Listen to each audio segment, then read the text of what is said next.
Orestas de Vento.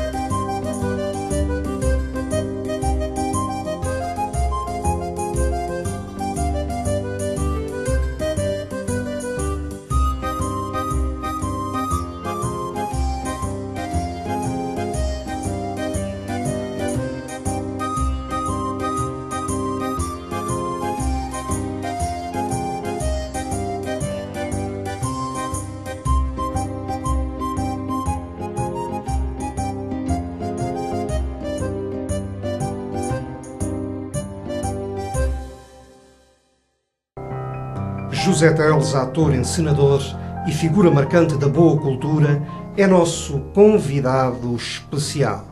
Partilhar o Orestas de Vento é fazer parte do movimento cultural singular, interventor e aberto aos valores de sempre.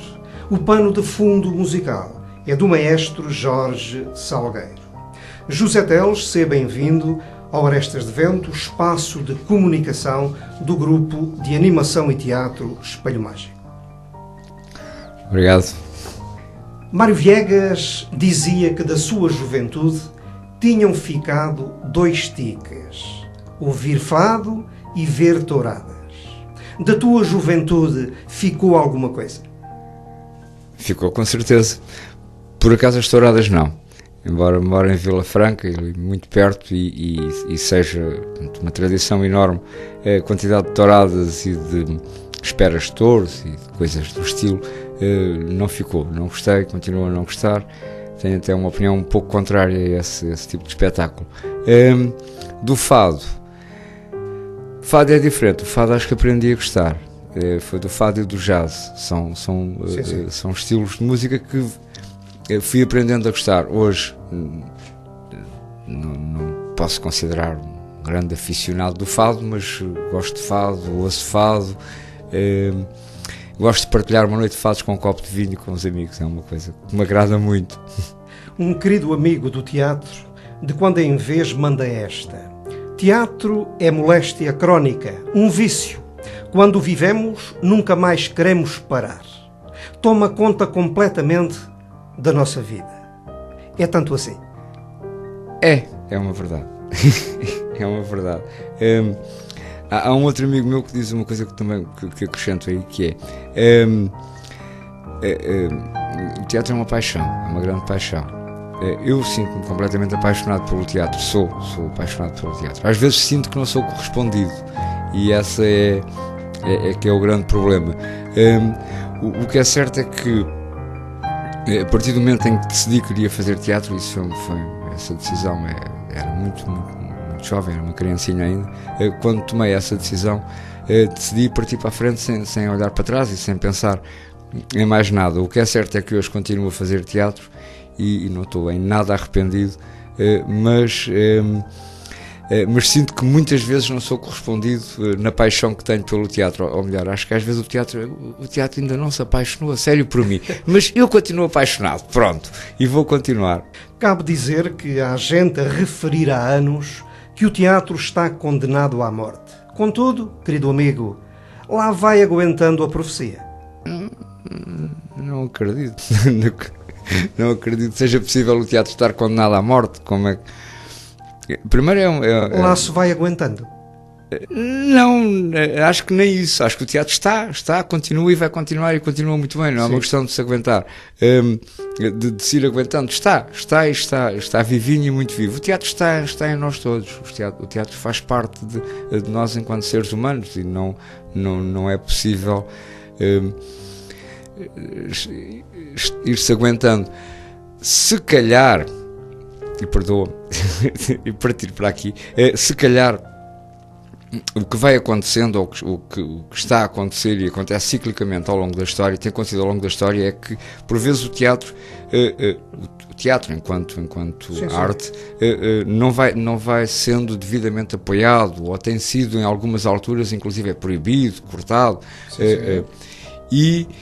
E nessas alturas o teatro torna-se um resistente. Eu penso que estamos a atravessar outra vez uma fase dessas. Uma fase em que o teatro resiste, mas não creio que esteja na condição de ir-se aguentando. Resiste, existe e vai continuar. Existir é resistir. Também. Também por isso, tens algum papel especial para a cultura neste processo geral de crise? Claro que tenho. O facto de continuar a fazer teatro já acredito que seja um papel para a cultura, um papel especial. Depois eu estudei, formei-me em teatro e depois acabei por voltar de alguma forma ao considerar teatro de amadores. Eu considero-me um profissional do teatro porque só faço teatro. De qualquer das formas, a maior parte dos últimos tempos, tenho feito teatro só com chamados grupos de amadores e trabalhado com grupos de amadores. E o que sinto é que as supostas crises, que no fundo o que também sinto que está a acontecer é uma crise inventada, as supostas crises dão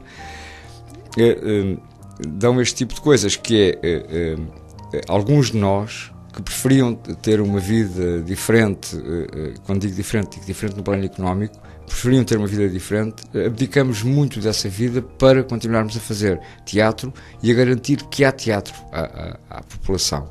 E esse considero que é um dos meus papéis. Neste caso, e estou a falar de mim, o que é complicado, é sempre complicado para mim, portanto, já é um papel interventivo. Isto por um lado. Por outro lado, no grupo de teatro onde tenho estado mais tempo ultimamente, que é o Sagada Grupo Teatro, nós temos feito sempre, ou temos pautado o nosso trabalho por fazer uns espetáculos muito virados para aquilo que é a comunidade onde estamos inseridos, que é em Alverca do Ribatejo, para aquela zona dali, mas enquanto grupo que vive e funciona numa cidade, o seu trabalho tem sido sempre também muito pensado para aquilo que são as zonas rurais daquele concelho e daquela zona.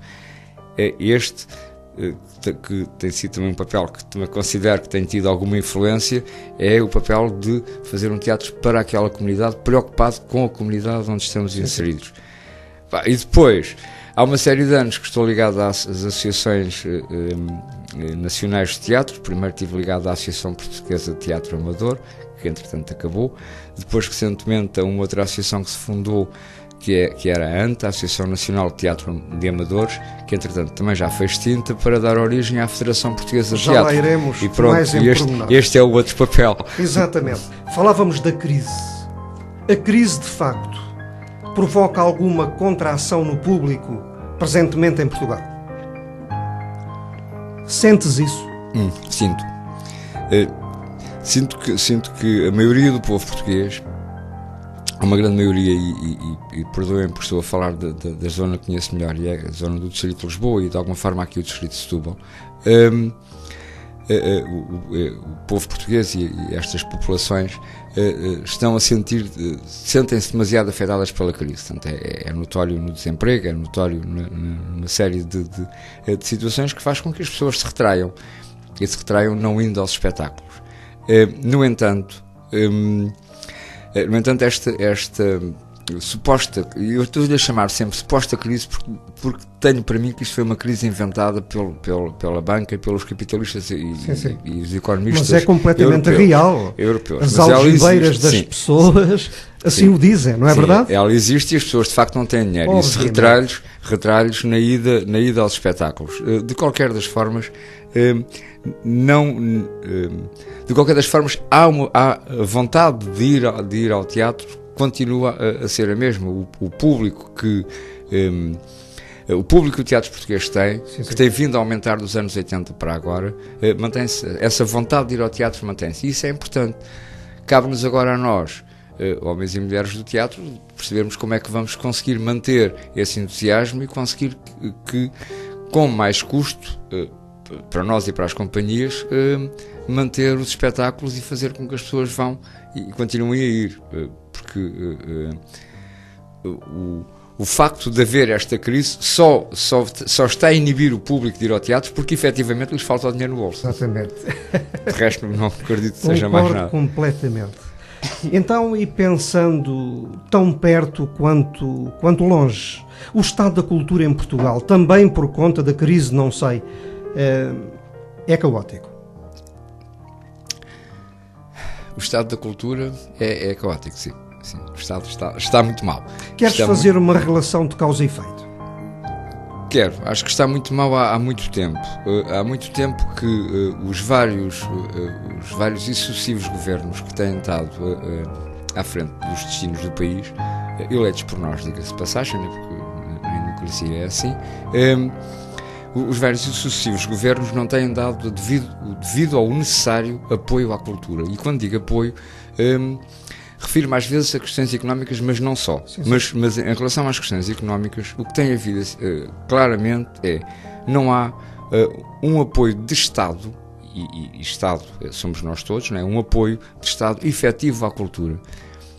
Toda a cultura, não estou, agora temos estado a falar de teatro, e não é só o teatro, ao teatro, ao cinema, à música, aos museus, à arquitetura, à escultura, todas as formas de arte e de cultura não têm sido devidamente apoiadas, e o Estado não tem, cada vez que faz um orçamento, não se tem preocupado com aquilo que é a cultura. Por exemplo, a cultura popular, e eu vou-me referir assim, que é aquilo que é a cultura que é feita nas coletividades e nas associações, com as bandas filarmónicas, com os grupos de teatro de amadores, com as secções de dança e até algum recreio. Esta cultura está completamente arredada dos apoios estatais, não tem apoio. São os municípios que dos parques de dinheiros que têm vão apoiando. E isto é impensável num país que se quer avançado, num país que se quer evoluído, embora estejamos aqui na cauda da Europa, mas na cauda, estamos aqui junto ao mar e não por outra razão qualquer. Não pode ser, a cultura não pode ser atirada para um segundo plano. Exato. Quando nós sabemos que, e estes números eu não os tenho precisamente à frente, não consigo precisar muito bem, mas quanto é que o Orçamento de Estado prevê para a cultura no país? Pois. Eu acho que não chega a 1%, anda pelos 0,6%. É impensável, quando nós sabemos que depois outros setores da economia têm percentagens enormes do orçamento. Ao não haver cultura, ao não haver este apoio à cultura, todo o resto do país está em causa, a economia inteira está em causa. Desculpe-me só este. Há 2 ou 3 dias, e vou aqui referir o nome de um homem importante do teatro, o Rui de Carvalho, num programa da televisão de manhã, que eu calhei a olhar para lá e ver, dizia uma coisa que era: um país que não tem cultura, um homem que não tem cultura, é capaz de roubar outro homem. E ele dava isto como exemplo. E eu fiquei de acordo com ele, naquela altura, fiquei de acordo, porque é assim, uma pessoa inculta é capaz de fazer tudo e mais alguma coisa. Se nós conseguíssemos impor um estado de cultura e termos um povo português mais culto, mais evoluído, de certeza que uma quantidade de barbaridades que são feitas pelo país fora deixavam de ser naturalmente, sem haver recurso. Agora vejamos o que é que isto daria na economia. Vejamos o que é que uma pessoa que sai de casa de manhã para ir trabalhar, de manhã ou à hora que tem que ir para o trabalho, porque os horários já são assim todos doidos, não é? Uma pessoa que sai de casa para ir trabalhar, se for para o trabalho, ouvir uma música agradável, se for com a referência na cabeça de um espetáculo de teatro ou de cinema que viu na noite anterior, se for com isso tudo na cabeça, de certeza vai mais predisposto para produzir, e acredito que até produz mais, em prejuízo, em declínio. Não é? Mais a mais se pensarmos que esta nação chamada Portugal, o Estado é lá com eles, mas a nação somos nós. Tem uma primeira figura chamada Camões. Sim, na poesia e na literatura. É a primeira figura da nação. Sim. Luís Vaz de Camões. Com um dia só para ele. É bem verdade. Querido amigo, como consequência desta confusão em movimento amontoado, eu acho, as pessoas têm cada vez mais dificuldade em escolher isto, escolher aquilo, tudo acontece ao mesmo tempo. Houve lá o cinema, por conta deste problema todo, desta confusão literal, não tenderá no tempo e no espaço a substituir o teatro? Eu acho que não. Até porque o cinema já tem uma quantidade de anos, não é? O cinema não é uma atividade, não é uma arte recente. Estou a pensar numa crise, numa confusão em estado contemplativo. tudo se consome ao mesmo tempo. Não poderá emergir esta batota, substituir uma coisa por outra? Eu acho que não, já agora deixa-me brincar. Em Portugal, muito menos. Em Portugal, muito menos. E Não há porquê, meu apoio ao querido cinema. O cinema português das várias artes em Portugal. O cinema é português, muito mal apoiado. A produção do cinema, porque o cinema é corre muito mal e apoiado. sabemos que tipo de cinema Sim, corre. sim. Agora responde, por favor, uma coisa Cinema não poderá estrangeiro? substituir a outra? Eu não acredito. Eu creio que És um homem de boa vontade. Sim, eu não acredito. Até porque há tanta gente no país a fazer teatro e a querer fazer teatro. E as escolas, tanto para o teatro, as escolas de formação de atores, têm vindo a crescer e a aparecer mais pelo país. E os jovens, há hoje mais jovens, talvez fruto da televisão. Sim. Talvez fruto da televisão e daquilo que tem aparecido, portanto, na televisão, as novelas e algum trabalho assim que faça e que tenha criado esta vontade nos jovens de ir para as escolas de teatro e formar-se como atores. Mas é aí que começa. Essa motivação. Sim. Portanto, mas acabaremos todos por produto? Não acreditas que? A troca, não acredito. O teatro tem força suficiente para se teatro manter. É o teatro. Tem força o teatro suficiente nunca para se manter. Morre. Querido amigo, depois dessa resposta terrivelmente certeira, eu acho, ainda tens fôlego para definir teatro e aclarar de vez se o teatro tem ou não barreiras sociais? Tem. Sobre as barreiras sociais, e era por aí que ia começar então. Tem. Há bocado, quando falava do Sagada Grupo Teatro e me referia aos espetáculos que fazíamos para a zona urbana da cidade onde estamos inseridos e ao mesmo tempo nos preocupávamos com os espetáculos que tínhamos de fazer para as zonas rurais, já estava por si só a falar de uma barreira social, que é esta, que tanto há uma predisposição do público urbano para um determinado tipo de espetáculo e há uma outra predisposição de público nas zonas rurais e é importante nós percebermos que esse público merece e tem direito a que se faça espetáculos a pensar neles e que se escolha repertório para eles também. Depois há uma barreira enorme, que é a barreira económica. Os preços dos bilhetes faz com que algumas pessoas não vão ou não possam efetivamente ir assistir a alguns espetáculos de teatro pelo preço que eles têm.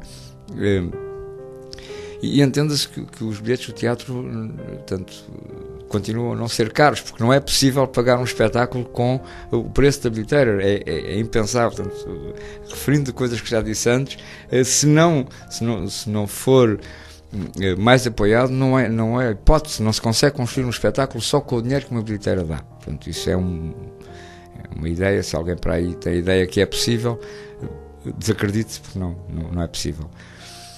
Depois de definir teatro, é de facto difícil. É difícil porque ou se diz aquelas definições académicas e está o assunto arrumado, ou então definir teatro é tão complicado que eu acho que não se define, faz-se. Teatro só fazendo, não é possível, não acredito de outra forma. Metafísica pura. É fazendo. Não é uma definição de dicionário. Sim, metafísica pura. Eu posso traduzir em boa verdade a tua resposta dizendo que o público conta sempre no teatro e o gosto pratica-se. Sem público, portanto, aquelas verdades mesmo de lá para ali, sem público não há teatro. É quase impensável, não é quase impensável, não há. Sem público não há. O nosso trabalho é feito só, exclusivamente para o público. Portanto, se quiséssemos fazer um trabalho para nós, não era teatro, fazíamos, estávamos ali, divertíamos, mas teatro não estávamos a fazer. Portanto, o teatro é só para o público, é só exclusivamente para o público. Tu há pouco disseste aí que é preciso ir ao encontro do público. Disseste mais ou menos isso. Isso quer dizer o quê? Que para uma certa camada de público qualquer coisinha basta? Não, o público é todo ele exigente, e o público é todo ele não há, não é pronto, posso estar a ser mal entendido quando me estava a referir às zonas rurais em comparação com as zonas urbanas.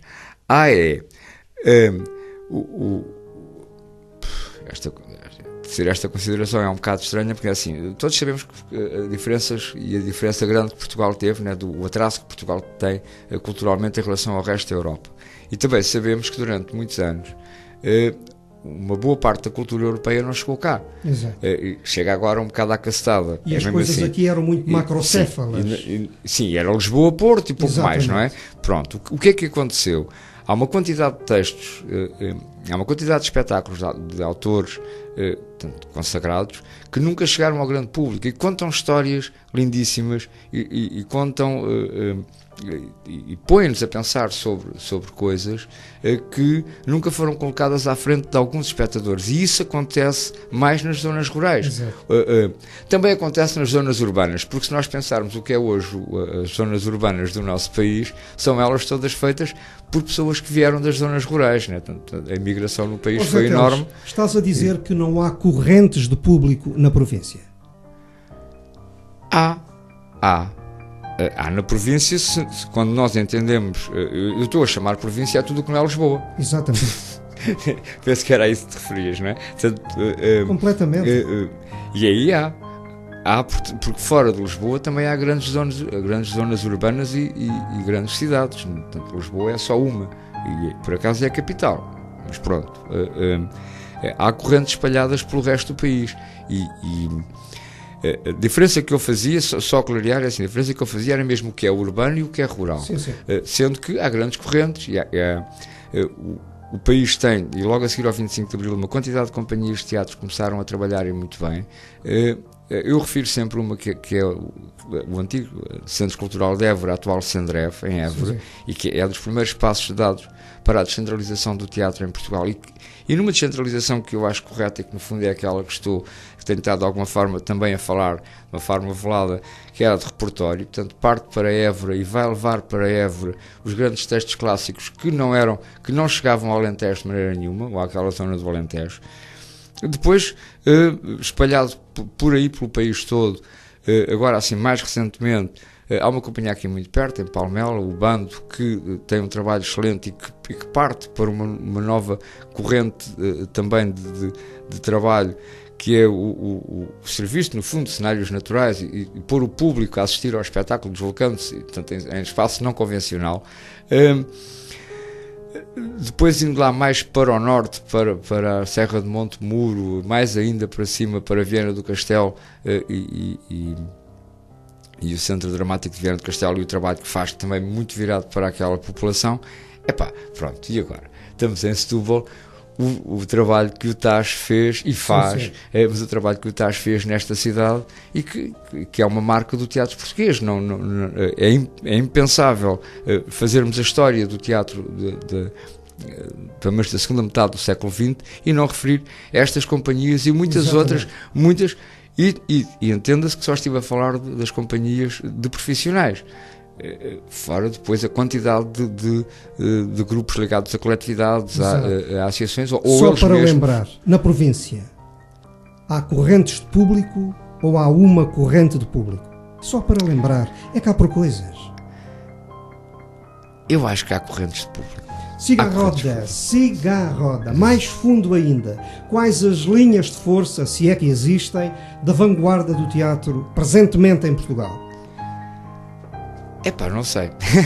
Ai, sabes completamente. Não sei.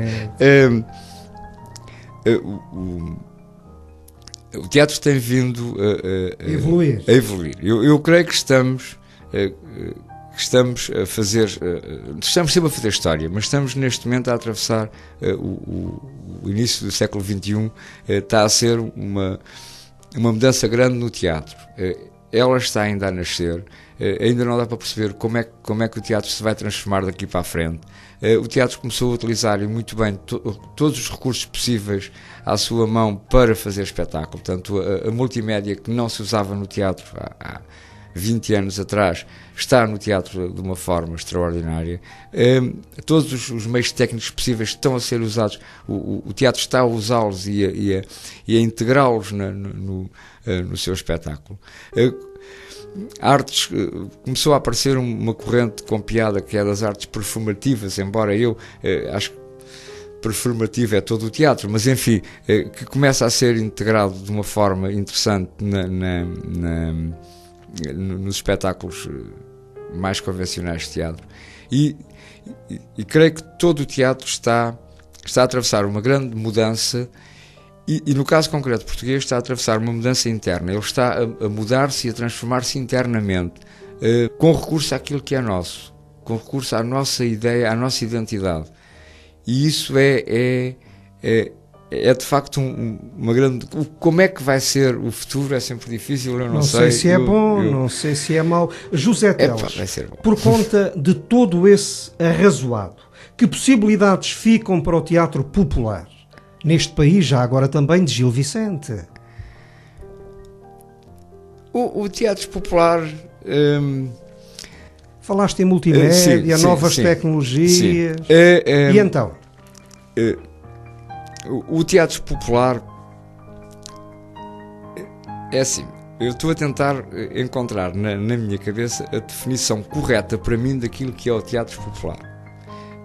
Porque, naturalmente, ao pensarmos em teatro popular, dá-nos quase vontade de pensarmos na revista, na comédia, em coisas assim. E por que não? E falando sobre esse teatro, claro que há espaço. A maioria de alguns espetáculos hoje de revista que ou feitos fora de Lisboa, ou os que saem, portanto, feitos em Lisboa e que depois saem de Lisboa e percorrem o resto do país, utilizam multimédia bastante. Se não vejamos, a maior parte dos cenários, eu também me dedico bastante ao cenário e à cenografia, é uma área que me interessa bastante. Então, a maior parte da cenografia já é feita com recurso a projetores de vídeo. E esta é uma integração. Isso é o progresso, querido amigo. É uma integração. Mas assim se fazem as coisas. E assim fizeram assim se fazem as coisas. Assim fez as coisas também o Gil Vicente. O teatro não é uma universidade popular. Pois. Gosto dessa gosto completamente. É uma grande universidade popular. Muitas das palavras que eventualmente não usamos no nosso léxico diário, passamos a usá-las porque ou as ouvimos num espetáculo ou as ouvimos ou as lemos, alguns de nós atores as lemos nos textos que temos que dizer. O público, quando as ouve, tenta perceber o que é que foi dito, que palavra era aquela e passa a usá-la porque a compreende e é muito mais fácil explicar as suas ideias. Isto só, brincando só e falando só sobre a palavra, mas também dos conceitos. São vários os conceitos que alguns espetáculos, que alguns textos dramáticos nos apresentam, que nos obrigam a pensar e obrigando-nos a pensar, aprendemos, inevitavelmente, e isso faz com que o público aprenda. E aí está os grandes mestrados do nosso público, não é? É bem verdade. Como ator, tu, querido amigo, não tens nada de autodidata, ou tens? Temos é uma pergunta muito simples. Não tem todos. Nada na manga. Temos todos.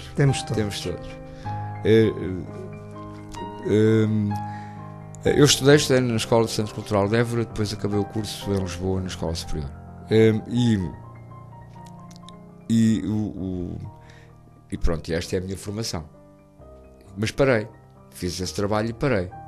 Depois, de vez em quando, vou participando num workshop aqui, num workshop ali. O que é certo é que desde aí, e estou a falar num curso que acabei em 1987, portanto já passaram não sei quantos anos, desde aí eu continuo a estudar e estudo todos os dias, estudo um pouco, porque me interesso por muitos assuntos e todos os assuntos que referem ao teatro eu interesso-me por eles e claro, estudo-os e aí todo o meu autodidatismo à volta desta grande disciplina que é o teatro. A escola dá sempre conhecimentos, mas nem todas as vezes dá saberes. Por exemplo, talento não dá. Não.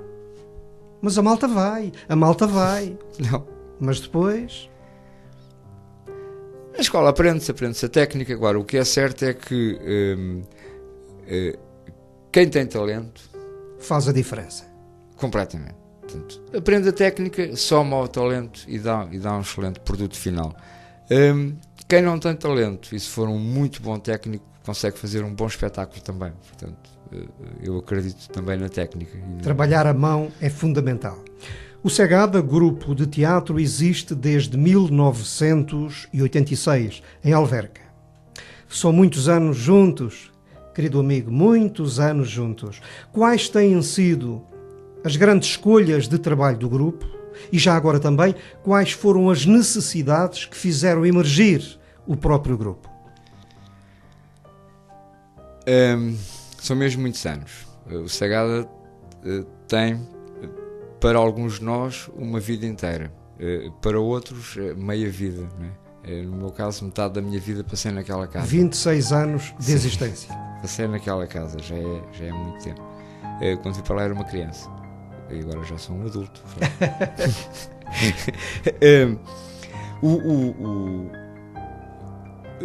O Segada surgiu e surge numa altura naquele concelho de Vila Franca, quando havia 3 grupos de teatro só. Agora há pouco mais, há 6, há o dobro, mas pronto. Mas apareceu naquela altura, e naquela altura apareceu naquilo que foi a primeira Casa da Juventude e da Cultura do país. Portanto, uma ideia nova, criar uma Casa da Juventude e da Cultura. Houve uma formação para uma formação de teatro para um grupo de jovens, e dessa formação surgiu de facto, e ficou mesmo a vontade de fazer teatro, e aquele pessoal avança. Eu estou a falar daquele pessoal porque eu na altura andava por lá um bocado por fora, porque estava a estudar, não estava mesmo no grupo, e avançam a fazer teatro e continuam a fazer teatro. O que é certo é que naquela altura, e estamos nos anos 80, e os anos 80 também já é possível falar assim, é um período da história recente e do fim do século XX, né? É um período também de algo complicado. Há uma quantidade de quebras de valores, há uma quantidade de situações. E o Segada assume-se também nessa altura como um grupo que queria, não vou dizer que queria manter valores, mas queria pelo menos continuar a dar valores, e que não se perdêssemos completamente a realidade do país e a realidade que era necessário. E o Segada aparece e logo desde o início definiu assim 2 linhas estratégicas fortes, tanto que se mantém, que é: o Segada todos os anos faz uma formação de teatro, dá um cursinho, poder chamar cursinho porque é um mês, e porque é dado com os professores da casa, e de vez em quando convida-se um professor de fora para vir dar algumas disciplinas ou alguns assuntos que são mais importantes e que nós não temos ali à mão quem os saiba dar em profundidade. E esta é uma forma também de criar público e de manter um contacto com a comunidade. Depois, a escolha de facto dos textos de repertório, e foi sempre essa a ideia, foi portanto, mostrar os clássicos, mostrar os textos de repertório que são dificilmente representados por outras companhias, ou até com companhias cujos objetivos têm que ser mais comerciais, e então nós fazíamos esse trabalho ali e dávamos esse trabalho ali àquela comunidade, sempre. E isso é uma coisa que teve presente e continua presente, que é: todos os espetáculos do Segada são feitos a pensar na itinerância.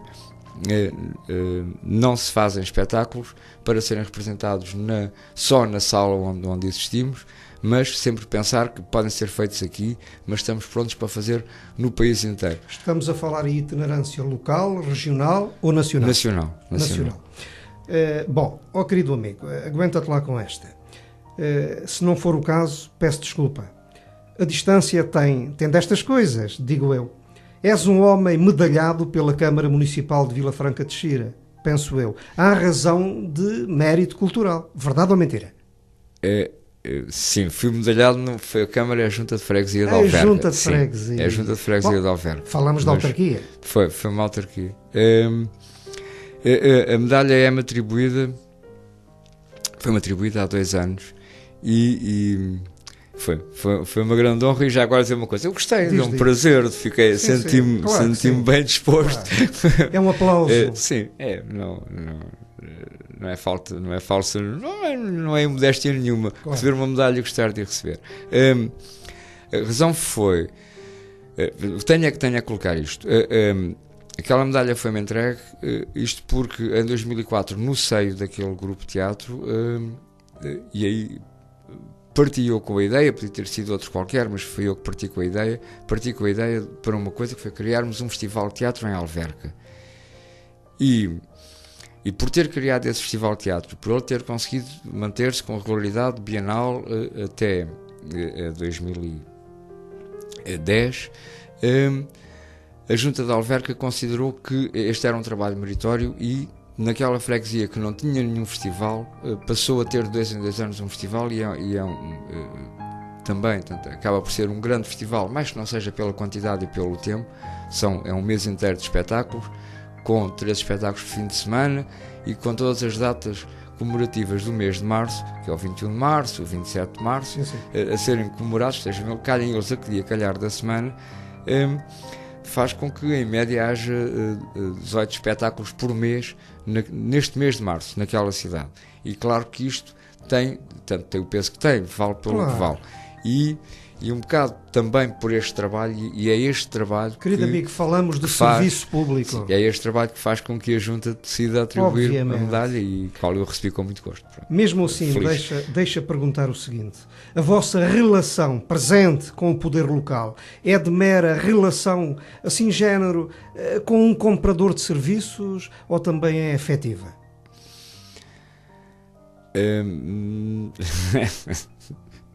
É assim. Nós e a Câmara de Vila Franca, nós com a Junta de Freguesia de Alverca temos uma relação engraçada, que é a Junta de Freguesia não nos pode dar dinheiro. Então, como não nos pode dar dinheiro, porque não tem, é a resposta que nos é dada, é que não tem, então presta-nos serviços. Então vamos tendo caminhonetas para transportar as coisas dentro da freguesia, vamos tendo alguns funcionários da Junta para nos ajudar a pintar uma parede aqui. Fornece apoio. Sim, o cimento para rebocar uma parede, a lata de tinta. E a Câmara Municipal?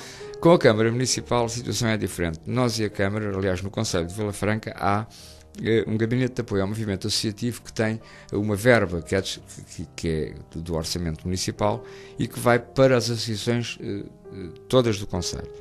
Uma parte delas tem grupos de teatro e outras são associações de teatro. É o caso do Segada e de um outro grupo que é o Gruta Forte, que são duas associações do Conselho que elas são um grupo de teatro. Não têm outra secção senão o teatro. E este dinheiro é dividido ao longo tanto de ano a ano, de uma forma que é um protocolo. Esse protocolo contempla alguns subsídios, um subsídio mais ou menos regular, e depois tem não sei quantos espetáculos que são comprados. E dizer sinceramente isto, que nós temos para uma segunda parte do protocolo uma atitude de a Câmara é o comprador, compra X espetáculos e nós fazemos. É mesmo assim que nos comportamos. Em relação à primeira parte do subsídio, ele vem pelo mérito, pelo trabalho que é feito. Portanto, nós só fazemos uma coisa, continuamos a fazer o nosso trabalho e a exigir, neste caso da Câmara, mas a exigir aquilo que a Constituição prevê, exatamente, que é o teatro e a cultura tem que ser apoiada. Está escrita na Constituição, não fomos nós. Ou seja, nós partilhamos da Constituição, acreditamos nela, aceitamos e exigimos que se cumpra. Uma Constituição de 76. E exigimos que se cumpra. Já está velhinho e tudo. Nada mais. Querido amigo, tu passaste ao lado do engodo literário chamado Afetos. Porquê? Não passei. Fizeste conta aqui? Não ocorreu.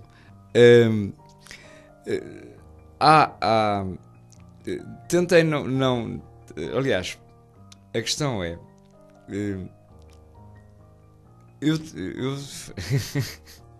É complicado. É que é assim. Eu gosto muito disto, gosto muito do teatro, gosto muito das pessoas do teatro, gosto muito. E tenho alguma dificuldade séria em não compreender esta falta de afetividade que há, diria, de uma quantidade de gente deste país para com os agentes do teatro. Não compreender que as pessoas que estão no teatro dão de si tudo. E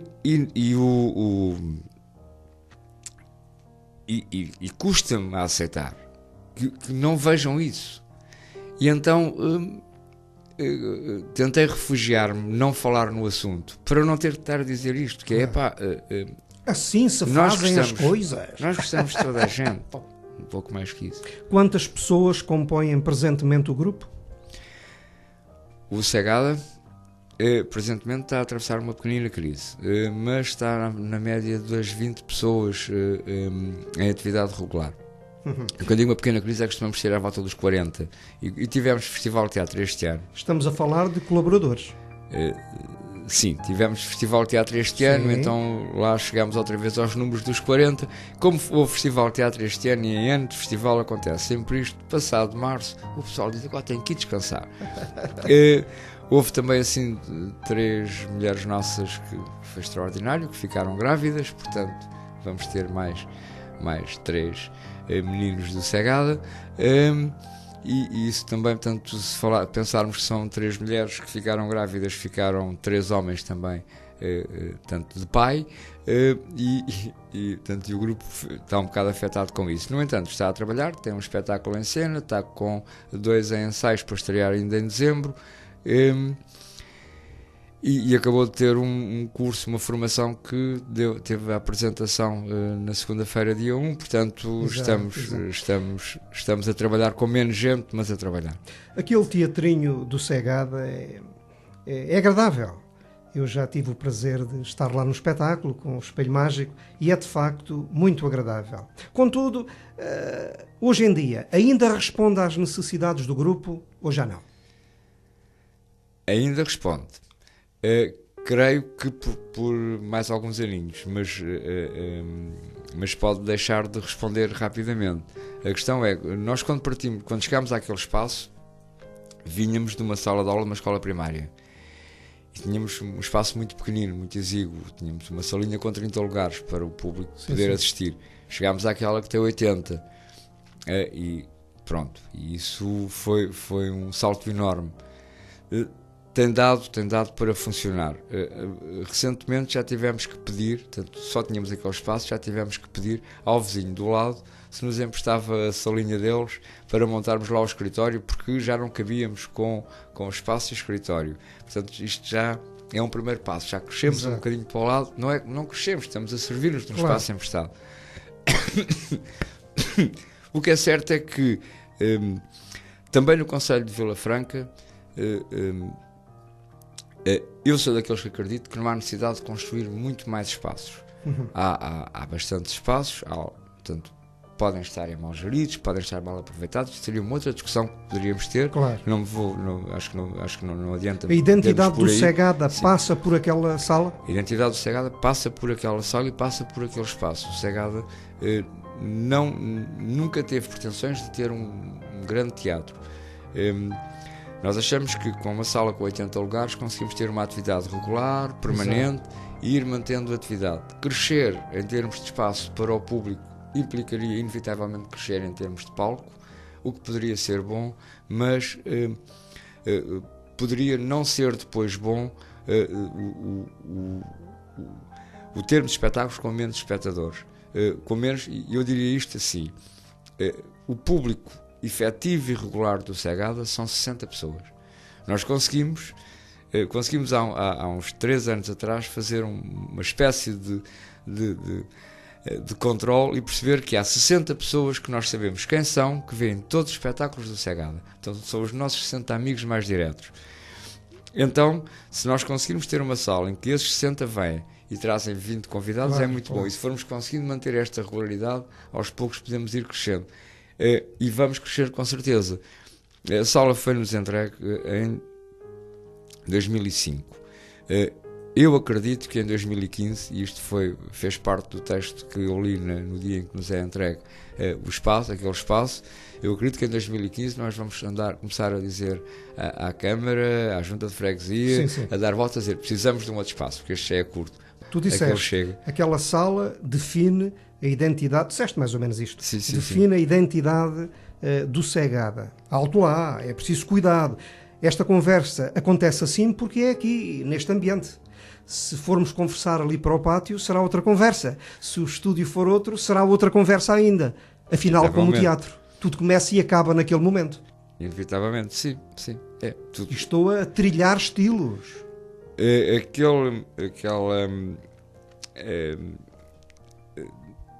Nós fazemos querido teatro amigo, naquela quero sala. dizer, cada macaco no seu galho. Exatamente, sim. Nós fazemos teatro naquela sala e gostamos de a fazer daquela forma que é. Quem não conhece a sala, entre o palco e a plateia, o palco está abaixo e a plateia está em anfiteatro, portanto, elevada. Portanto, nós atores temos para com o público uma atitude de ficarmos cá abaixo a mostrar-nos e eles espectadores conseguem ficar todos em cima a ver-nos, o que é porreiro porque nos veem todos. Exato. E que é esse o objetivo, é que vejam o nosso trabalho. E entre nós e o público há uma distância mínima de 1 metro. Nós estamos ali, ouvimos o respirar dos espectadores, claro. E isso é ótimo, porque conseguimos criar uma sintonia diferente para o teatro que fazemos e que gostamos de fazer. Gostamos de sentir os espectadores ali ao pé de nós. Os mesmos espetáculos que nós fazemos ali, às vezes noutras salas, nós sentimos que perdeu alguma coisa, e perdeu porque a distância é maior, ou porque os atores estão elevados e os espectadores lá em baixo. É outra, não é? É outro. Aquela sala tem uma sinergia própria, à cegada. Nós criamos para ali, sim. Siga a roda. Lucas Pires e o outro Santana Lopes, percebes? O outro Santana Lopes foram secretários de Estado para a Cultura. O presente tem Viegas de apelido, eu acho. A tua simpatia cultural vai para quem? É lixada. Para nenhum. Para nenhum. Há uma quantidade de anos que o Ministério da Cultura, ora Ministério, ora Secretaria de Estado, tem estado entregue a homens que indiscutivelmente não têm conseguido saber fazer nada da cultura, não têm estado atentos àquilo que é a cultura, nem atentos àquilo que deveria ser feito neste país. Eu já me fui referendo ao longo da entrevista várias vezes a isto, mas é a sensação que tenho.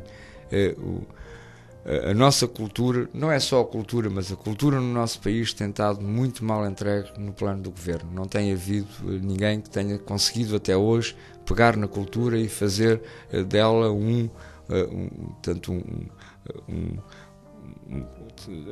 assunto que seja considerado como estratégico para a vida do país e para o país enquanto país.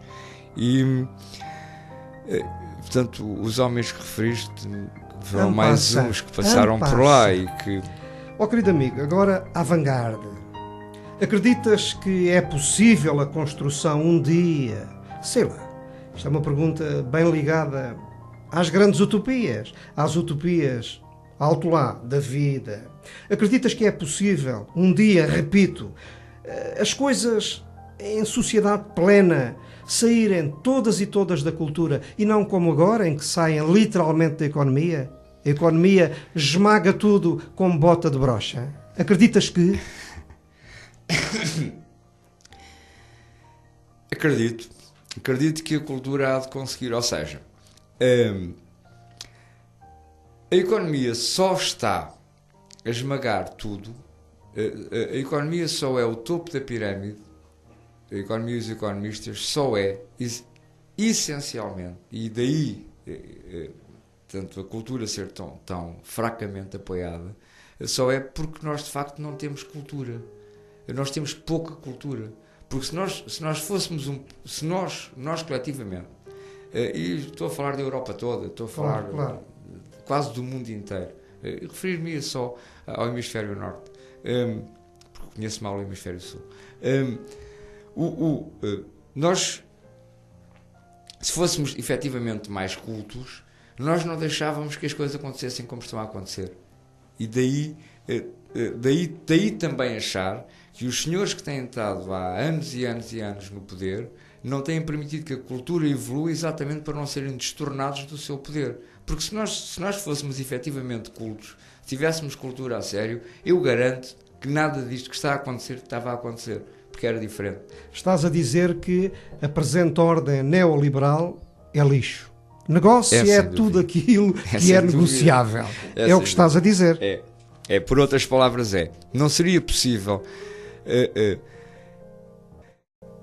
se nós soubéssemos, se nós tivéssemos conhecimento a sério, nós, e quando refiro nós, estou a dizer, nós enquanto seres humanos, nós não íamos permitir que estas coisas acontecessem. É isso, não é possível tratar-se o ser humano da forma como ele está a ser tratado. Quem diz o ser humano diz tudo o resto, quer dizer, todo o planeta está a sofrer exatamente por questões que são económicas, que têm a ver com a economia. Os interesses são todos eles económicos, e nenhum dos interesses tem a ver nem com o planeta, nem com o planeta enquanto questões ecológicas, nem com o planeta enquanto o ser humano do planeta, os animais. Portanto, tudo está a ser subjugado. Uma bota de brocha. Uma bota de brocha que nos calca a todos com um único objetivo: dinheiro para estar colocado nas mãos de alguém. Ainda por cima, uma minoria a nível mundial. Neste terceiro milénio, o ser humano, abrangido por esta sociedade global, mais parece o quê? Um grutamontes. Sim. Verdade? Um brutamontes. Querido amigo, a capacidade de sonhar vai-se perdendo, ou não? Epá, não. A malta da cultura tem que fazer alguma coisa por isto. Eu sou capaz de acreditar que nós estamos a ficar há bocado disse em relação ao teatro que estávamos a fazer história. Sim, sim. Agora digo em relação à sociedade, em relação ao homem. O homem ainda é capaz de sonhar. Sim. Nós estamos, acredito que estejamos no fim de um ciclo histórico. Sim. Que sejamos nós, os que estamos aqui agora, que estamos a terminar um ciclo histórico para começar um outro ciclo que há de ser com certeza muito melhor. Nenhum escravo da antiga Roma imaginava que um dia o mundo ia ser livre. Nenhum homem da época feudal acreditava que era possível trabalhar 8 horas por dia no campo. Aliás, recentemente em Portugal ainda muito pouca gente acreditava que isso era possível, porque quando o horário era de sol a sol. O meu avô, que faleceu em 1970, não acreditava que um dia os militares iam ocupar, sem espingardas, iam ocupar, iam conseguir virar o rumo ao país e fazer uma revolução com flores. Não foi só, mas enfim. Ou seja, eu acredito que nós homens, e muito também a partir de nós que defendemos e que estamos na cultura, vamos conseguir mudar o rumo à história. Mas assim, e à boa maneira do teatro, não sei. Estás a dizer que a ação das contrárias será o tudo desta vida. Isso não é um pouco lutar contra a neutralidade instalada? É com certeza. Nós não podemos continuar a acreditar que isto assim está bem e que antes assim que pior, porque isso não é possível, isso é resignar-nos. Nós temos que continuar, portanto, a acreditar que isto não está bem e é possível estar melhor. E é assim que eu faço a minha vida. E não queres tu que os donos do negócio não achem que a malta da cultura é do reviralho? Com esse discurso não vais arranjar muitos amigos. Não vais, não. Eu já não ouvi a expressão do reviralho há um tempo. Ficar parado. Eu sei o que é que quer dizer. É não ser responsável, ficar parado é não ser responsável. Ficar em casa e não partir para as coisas, deixar estar, ficar em casa é quase deixar estar como está. Hoje dizemos, isto é quase aquilo que vem do senso comum, dizer as pessoas hoje passam mais tempo em casa, não participam nas coisas, não vão aqui, não vão ali. As condições não permitem, e não estou só a falar em condições económicas, então as condições sociais também não permitem tanto. Mas se nós aceitarmos aquilo que nos vai sendo imposto, vão-nos dizendo, os senhores que fazem a opinião, vão-nos dizendo: o povo português é cada vez mais egoísta. Epá, não é nada. O povo português é como é. A grande diferença que temos hoje é que há 20 anos atrás eu não tinha vídeo em casa. Claro, E eu hoje tenho. E posso ficar em casa a ver o meu vídeo. Há 10 anos atrás, 5 anos, isso não sei exatamente quando é que foi. Eu não tinha internet, nem sabia bem o que era isso. E agora tenho hipótese de ficar na internet a estudar, a ver umas coisas, ou até só a divertir-me, até a ver este programa. As coisas também podem mudar em casa de cada um. Sim, portanto... Há quem diga até que a boa revolução cultural há de começar um dia em casa de cada um. Há de ser, pode ser. Siga a roda. Mera curiosidade. As tuas escolhas literárias e musicais, normalmente, respondem curto, por favor, recaem em quem? Textos e literatura, normalmente leio textos de teatro. Em termos de escrita, eu terminei a pergunta mais ou menos assim, recaem em quem? Eu procuro nomes. Ultimamente ando a ler Saramago. Em termos de literatura, há um homem que há muito tempo me agrada muito, que é o Manuel da Fonseca. Pronto. Sim. Não consigo dizer mais senão isto. Em termos musicais, ultimamente ando um bocado perdido com aquilo de novo que vai aparecendo aí no plano musical, sendo que dir-te-ia assim, o Jorge Palma é um grande amigo meu e, além de grande amigo meu, eu prezo e adoro muito aquilo que ele escreve, e aqui misturo um escritor e um músico e fico por aí. Eu sublinho, ponto. Eu gostaria muito que tu há pouco tivesses também referido José Carlos Ari dos Santos. Não referiste, não calhou, o poeta da Revolução, sim ou não? Sim. Aliás, eu vi que tinhas aí um livro sobre o Ari, do Ari dos Santos. Faz parte desta mesa de trabalho. O Ari dos Santos é um dos poetas que me marcou e que marca a história também do povo português e marca a história da literatura. Foi o único poeta que se referiu ou escreveu aquilo que seria o grande poema épico do 25 de Abril, né, com as portas que Abril abriu. Exato. E pronto, e vem na sequência dos poemas épicos dos Lusíadas do Camões. Depois temos as portas que Abril abriu do Ari. O Ari é um poeta indiscutível da poesia portuguesa. Eu gosto muito. Não me referi a ele e falei no Manuel da Fonseca, porque uma boa escolha, uma belíssima escolha. Ultimamente ando mais, quase que me surpreendi com a poesia do Manuel da Fonseca, e tenho-me surpreendido muito com a poesia dos neorrealistas. Sim. Também fruto do Museu do Neorrealismo, ali muito perto. Claro. E tenho andado a debruçar-me sobre esse estilo de escrita e a entusiasmar-me com a escrita. O Ari é um poeta que eu penso que indiscutivelmente reconhecido em termos nacionais, daí não ter falado nele. No entanto,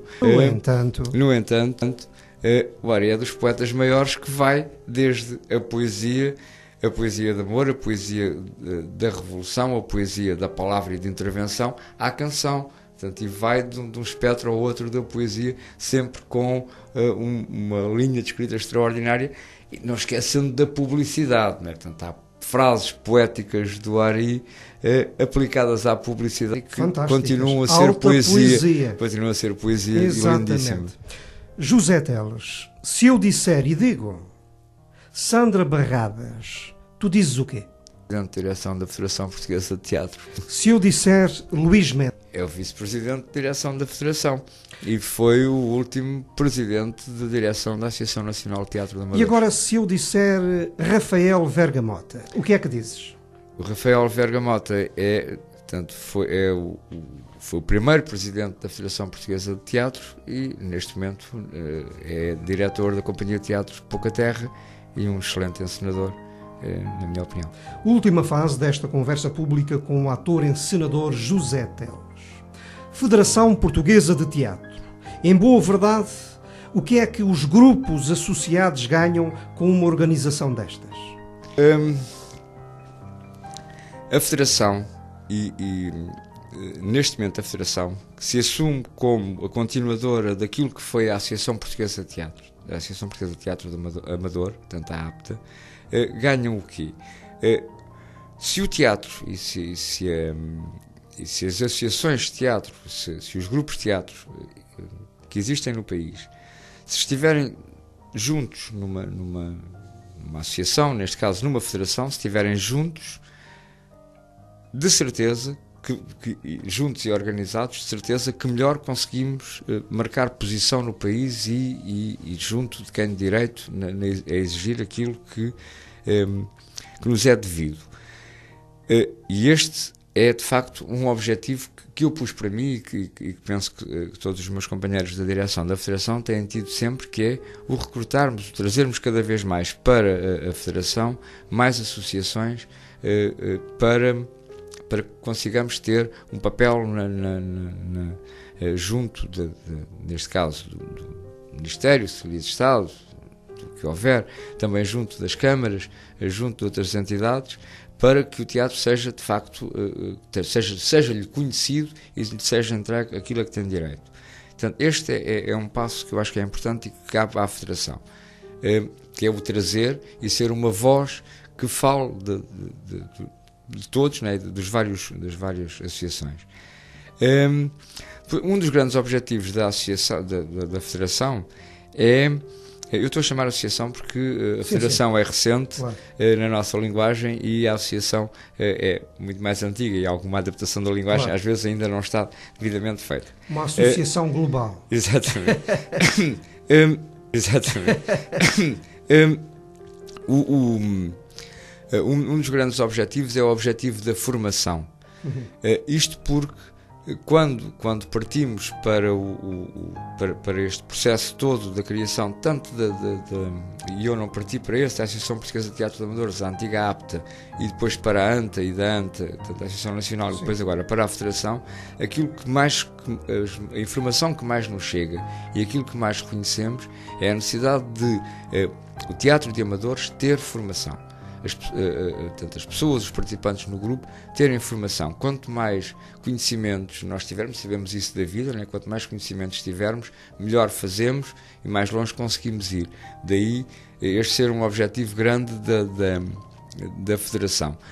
Quase que por vezes centramos todo o nosso trabalho nesta questão, neste artigo estatutário, que é o fazermos estarmos permanentemente a pensar em formação e em formações, mas não está perdido de maneira nenhuma o fito de tentarmos cada vez mais ter mais associados na Federação para que façamos de facto uma corrente forte, corrente essa para conseguirmos atingir objetivos tanto de organização como de conseguir junto de quem de direito, aliás já disse, tanto aquilo que temos direito.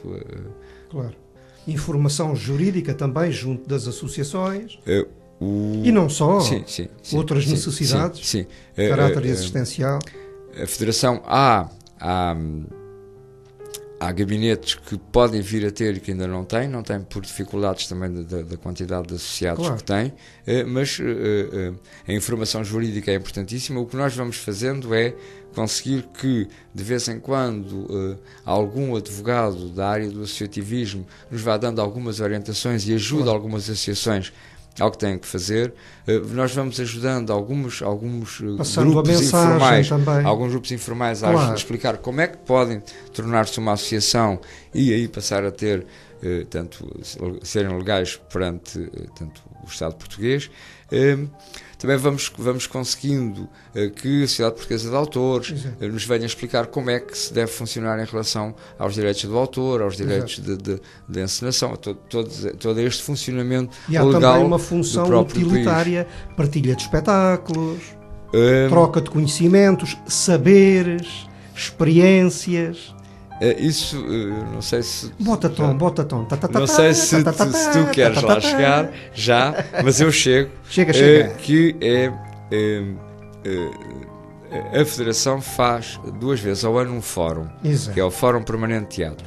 E esse fórum é, de facto, um grande encontro e a diretora do teatro, do grupo Animação e Teatro Espelho Mágico, na conferência de imprensa, disse a frase certa, que é um fórum de afetos. De facto, o fórum é mesmo de afetos. Nunca nos tinha passado pela cabeça referir-nos ao fórum como um fórum de afetos. Passou a Céu Campos, e isto é extraordinário ter sido ela a sair com esta frase, que me marcou logo. E é de afetos porquê? No fórum nós de facto aprendemos. E aprendemos com profissionais, com os formadores, são todos eles profissionais. E aprendemos, mas aprendemos tudo, e aprendemos que entre nós e que entre os vários grupos que partilham o fórum e os vários grupos que partilham a federação, é possível trocarmos os nossos espetáculos. E estas trocas são diretas. Não há aqui os interesses monetários aqui. É mostrarmos e mostrarmos o nosso trabalho uns aos outros. É trabalhar a Galileu Galilei. No entanto, ela move-se. Move-se. Vai-se movendo, e o teatro assim percorre verdade. O país todo. Estamos a gravar esta conversa a 2 dias do início do 10º Fórum Permanente de Teatro a realizar em Setúbal. Expectativas? Grande. Não vamos falar muito para não dar azar, mas... Grande. Não vamos falar muito para não dar azar, mas... Grande. As expectativas são grandes, são boas. É para a direção da Federação a primeira vez que fazemos o fórum tão perto de Lisboa. Também é a primeira vez que o fórum é feito numa cidade capital distrito. Até agora tínhamos andado sempre por cidades e vilas, essencialmente do interior do país, ou do litoral, mas afastada do grande centro que é Lisboa, ou até do caso do Porto, sendo que a última foi em Guimarães, e de Guimarães ao Porto a distância é relativamente curta. A expectativa para Setúbal é... Nós acreditamos que Setúbal vai ser mais uma marca no fórum, e uma marca grande. Primeiro porque não sei muito bem como, mas o fórum conseguiu adiar uma semana as obras do Fórum Cultural, do Fórum Municipal Luísa Todi, e isso para nós é extraordinário, podermos ser nós, Fórum de Teatro, com os espetáculos que trazemos a Setúbal, ir fazer teatro pela primeira vez depois no Fórum Municipal, no Luísa Todi, depois de ele ter estado encerrado para obras. Isso é de facto para nós muito, muito bom. Depois é as formações do Fórum, e isso nós já, tanto os formadores são de qualidade reconhecida, e nós acreditamos que se vai manter a fasquia e quem sabe aqui com os ares marítimos, os ares do Sado, não iremos ajudar a que haja uma melhor formação. Depois temos muito perto de Troia, e eu tinha andado aqui a pensar se não me vestirei de Ulisses e não vou direto para Troia ver se está lá alguma Helena à minha espera. Um bom mergulho na história. Não é verdade? Pois. É isso. E respectivos encantos. Querido amigo, a conversa foi-se, cumpriu-se, e há aqui uma perguntinha que eu acho que, pela tua resposta, possivelmente pode fazer a trilha toda esta conversa, que foi boa. Este recuo filosófico a favor da economia pode abrir boas portas culturais para o dia seguinte? Este recuo, e eu partilho e sublinho essa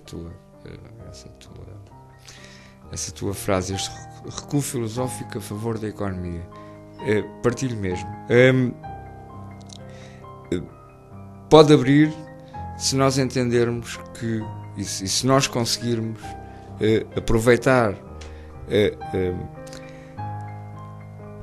tudo o que está a ser feito, e aproveitar a nosso favor para nos dar energia para lutar contra isto. É a única forma que eu acho que nos pode abrir um novo dia, e um dia de facto diferente. E só acredito que seja assim. porque este recuo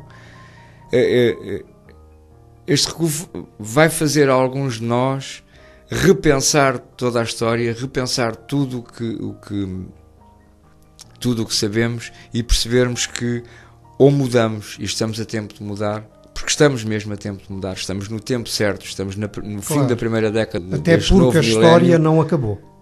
Exatamente. É preciso Em chamar a vida. 1910, Portugal mudava da monarquia para a República. Em 1917, no leste, um povo de lá mudava do regime capitalista para um outro regime. Portanto, nós estamos em 2012, estamos no início se a história se repetir, estamos no tempo certo de mudar e de transformar esta sociedade noutra qualquer, e o dia seguinte é de certeza mais bonito e não há de ser tão... E já agora cá para nós, o teatro é uma boa ferramenta de humanização. Foi sempre e continua a É ser. bem verdade. Querido amigo José Teles, caso queiras, podes referir qualquer assunto que por linha editorial ou falta de tempo não tenha aqui sido aflorado, sei lá mais o quê. Podes fazê-lo. Eu já aflorei aqui no princípio e vou aflorar outra vez, de alguma forma, que quando me referi há bocado ao Orçamento de Estado e aos 0,6% do Orçamento de Estado para a cultura, estou-vos a dizer um número que não tenho exatamente a certeza, mas anda por estes números. Se não é 0,6%, é 0,4%. Portanto, é este o número do Orçamento Geral do Estado. Ou melhor, este é o número, esta é a relação entre o PIB, do PIB para aquilo que vai para a cultura e daquilo que vai para o resto da economia e para o resto da atividade nacional. E é possível, se nós olharmos para o orçamento e para o PIB e retirarmos de lá 1%, 1% daquele bolo grande, imaginem para o que é que daria. Se nós sabemos que com este dinheiro, com estes 0, pouco por cento dos últimos 20 anos, tem-se conseguido manter uma ou duas companhias nacionais, uma companhia de ópera, orquestras, companhias de bailado, os museus nacionais todos, uma quantidade de museus municipais. O que é que tem vindo a acontecer? Cada vez mais tem dificuldade em funcionar. A Companhia Nacional de Dança desapareceu, a Orquestra Nacional deixou de haver, a ópera está como está. Se nós, a Gulbenkian, que ainda por cima tinha fundos próprios, acabou com a sua companhia de bailado. Os museus vêm-se e desejam-se para manter-se o seu funcionamento. O cinema é como é. Os filmes quase que não recebem subsídio, andam os nossos realizadores a fazer documentários para conseguir subsídio para fazer algum filme de ficção. Ainda por cima só passam os filmes no segundo canal, que se pretende que um dia também venha a acabar. Portanto, se houver a sensibilidade de pegarmos no orçamento e retirar lá 1% e esse 1% ir para a cultura, de certeza conseguimos fazer muito trabalho. Nós não vivemos só do subsídio, nós não andamos aqui à espera que nos deem o dinheiro para nós fazermos tudo. Nós trabalhamos e trabalhamos a sério. E sei e acredito que conseguimos fazer o trabalho sem ser só com dinheiro. Fazemos com mais coisa. Nós sabemos fazer com os meios que temos e temos feito isso e está provado ao longo da história que o teatro, pelo menos, e os homens das artes fazem arte com o que têm. Não é difícil. Já agora, só um, está bem? E já agora cá para nós, o teatro é uma boa ferramenta de humanização. Foi sempre e continua a ser. É bem verdade. Foi um prazer conversar contigo neste espaço de comunicação na web do Grupo de Animação e Teatro Espelho Mágico, que é efetivamente o Arestas de Vento. O Arestas de Vento. Para ti, as maiores felicidades. Na técnica, Ricardo Pita, da LKCTV, e Céu Campos, do Grupo de Animação e Teatro Espelho Mágico. Bem-ajam.